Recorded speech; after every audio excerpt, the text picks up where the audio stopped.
At first, Whip Whitaker is confident. He's smooth, charismatic. He cracks jokes, sets the tone, and takes control like he's done it 100 times before. He walks into a room and owns it. But then, everything crashes, literally and figuratively. When I first watched Flight, I really was introduced to the movie by people saying how good Denzel Washington acted as Captain Whip Whitaker. The only promise I was given was that. I knew it's about a flight, hence the title. But unlike most of the movies, I had no idea it's going to explore the aftermath of the crash. There are not a huge selection of titles that actually do that. He then breaks down. He thinks he's the hero of his own story, but really, it's the addiction that is driving every step of his life since that incident. Or maybe even before that. It really shows how people can struggle with a certain addiction they might have, how it will tempt them along the way, and how much of a fight they have to put up in order to defeat it and get over it.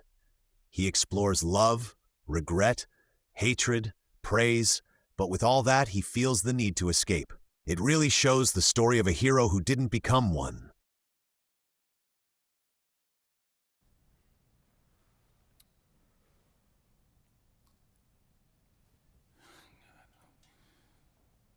I'm sorry, Mr. Whitaker, I couldn't hear you. What did you say? I said, God help me. Most of us lie to ourselves at least once in our lives. But this movie really shows how long you can drag that one sweet little lie and make yourself believe it. In his eyes, he thinks it didn't make a difference that he was under heavy influence while flying that plane. In his eyes, he was innocent, if not the hero who saved 94 people. You begin to realize as the viewer how severe the consequences would be if you're not honest with yourself. At some point, you realize the whole point of this story is to warn you not about the addiction, but what happens if you're not true to yourself. Again, like any other movie, it should create a moral question.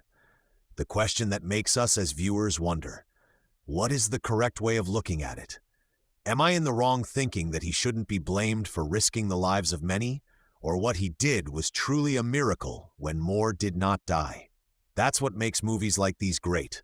You ask yourself, if the lives couldn't be saved, then is he the one to blame?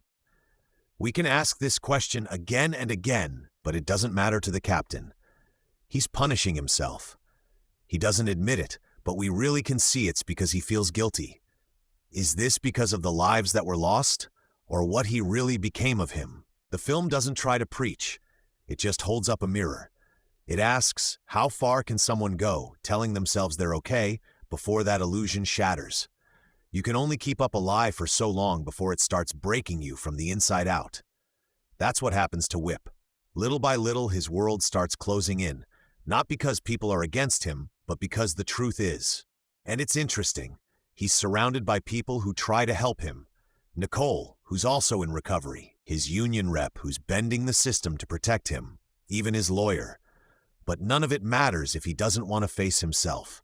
Because at the heart of it, Flight is about accountability, not just to the law, but to yourself. There's a moment near the end where you realize Whip could have walked away clean. He could have lied one more time, blamed the bottle on someone else. But he doesn't. And that's where the whole film changes tone. It becomes about redemption, not in the Hollywood sense, but something quieter, internal, something earned. By the time you get to that final scene, when he's talking about being free for the first time, it hits different. It's not a clean ending. There's still damage, there's still regret, but there's also clarity. And maybe that's the point. The truth hurts, but it heals. At its core, it's not just about whether Whip saved lives, it's about whether he saved himself. And sometimes, that's the harder thing to do. Thank you for watching. Support us by liking this video and subscribing to the channel.